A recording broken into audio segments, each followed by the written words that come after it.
English, Sinhala, Tamil, Hindi, Arabic, word by news, science, education, and everything.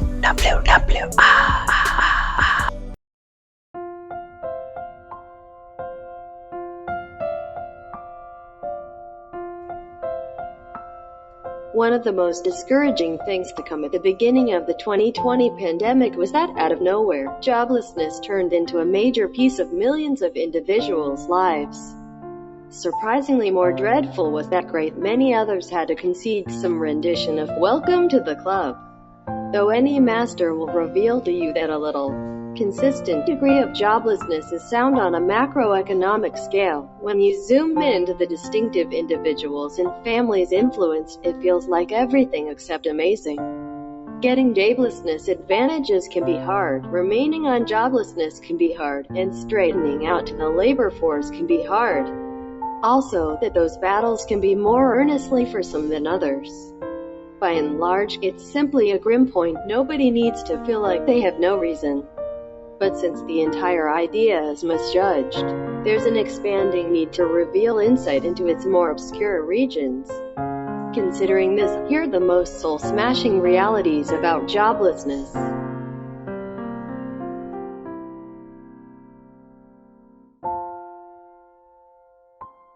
Obviously, it's nothing unexpected that government officials distort, and as of late even totally create, numbers to accommodate their plans.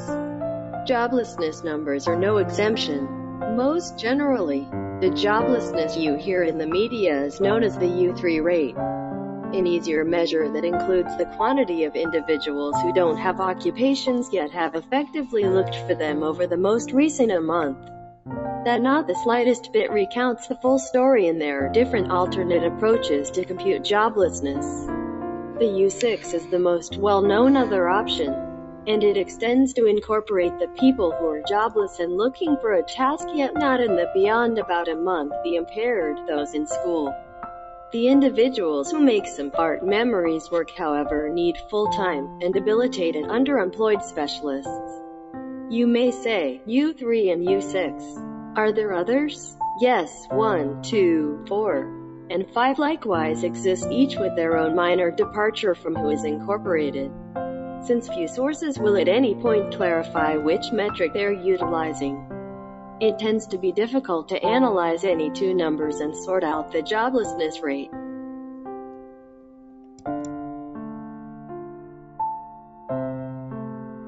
The beginning of the 2020 COVID-19 pandemic was the more awful financial emergency since the Great Depression, and was totally exceptional in how rapidly it arose. From February 2020 to May 2020, the quantity of jobless in the U.S. rose by more than 14 million in just 3 months. Look at that, the Great Recession of the 2000s, which expanded the quantity of jobless by around just 9 million more than 3 years. States, which fundamentally handle joblessness themselves, battled to give us Earths, and even to react to them by any stretch of the imagination. In March 2020, the express that reacted to the most noteworthy number of cases was Rhode Island. However, it amazingly just dealt with a simple 51%. Interestingly, the most exceedingly awful performing states were Indiana and Arizona, which just got to about 2% of their petitioners.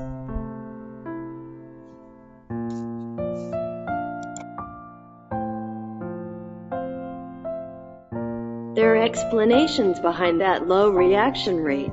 One of the significant reasons being that joblessness has been deliberately made hard to get. A few states, with an end goal to drive their joblessness numbers down for optics, or, in other words, not the genuine number of jobless specialists, simply the sum getting help, have intentionally gutted the joblessness framework and made the application interaction a bad dream. Florida Representative Rick Scott turned into the perfect example for this cycle when his muddling of the joblessness application measure cost average Floridians beyond a doubt amidst the pandemic. As a helper for Florida lead Representative Ron DeSantis said, "It's a shish sandwich." And it was planned that way by Scott. It was tied in with making it harder for individuals to get advantages or keep benefits, so the joblessness numbers were low to give the lead representative something to boast about.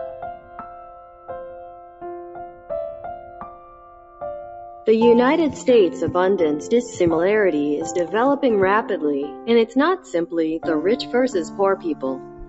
Statistically, one more precise approach to address that information is the old versus the youthful.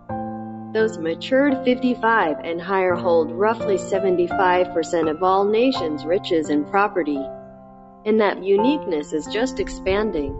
Indeed, even as the pandemic is ideally slowing down. Joblessness rates are most noteworthy among those 20 to 24 and second most elevated among those 25 to 34, and moreover, workforce investment rate is least among those 20 to 24.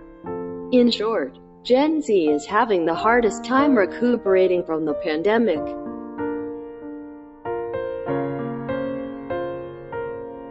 For various reasons, the joblessness rate is relied upon to increment consistently in the coming many years. Obviously, there will be steady plunges and floods.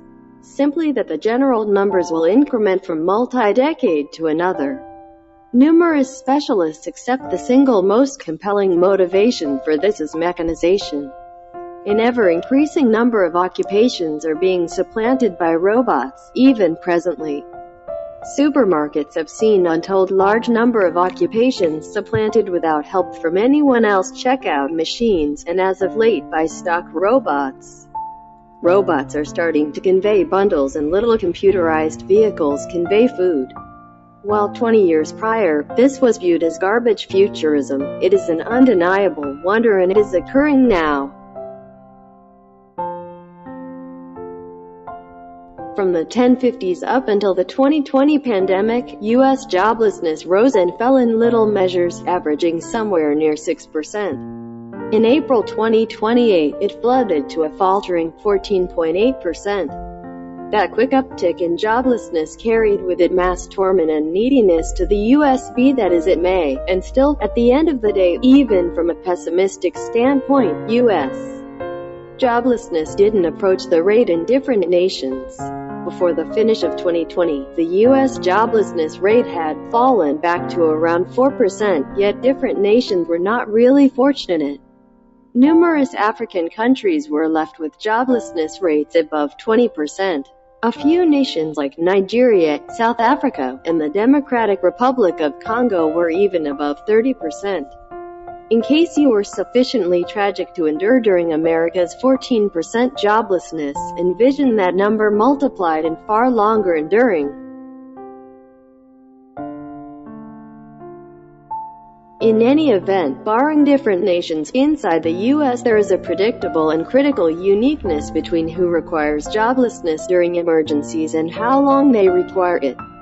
At the point when the Bureau of Labor Statistics chose to follow segment information with respect to joblessness in 1972, the pace of joblessness among dark Americans has only remained at or above double the pace of white Americans.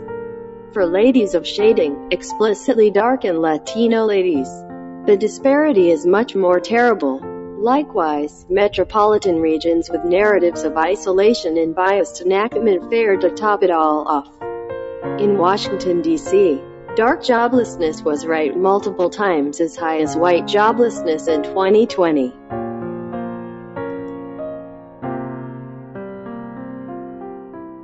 The genuinely saddest reality about joblessness is exactly how completely some rely upon it, even to the place of totally exploiting it and taking it from their kindred Americans. Those individuals, incidentally, are the super rich and heads of the biggest enterprises. While joblessness is viewed as a freebie and for the most part scorned by certain government officials, those equivalent lawmakers regularly support giving comparative supplemental cash to super rich banks and different enterprises. Since the 2008 financial emergency, more than $600 billion have been allotted between around 1,000 organizations. Indeed, even at its outright most elevated top in U.S. history in April 2020, complete joblessness paid to residents was just $48 billion.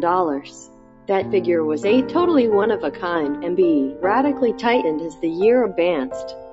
The genuine issue with government freebies in the US isn't at the individual level, yet rather at the corporate one.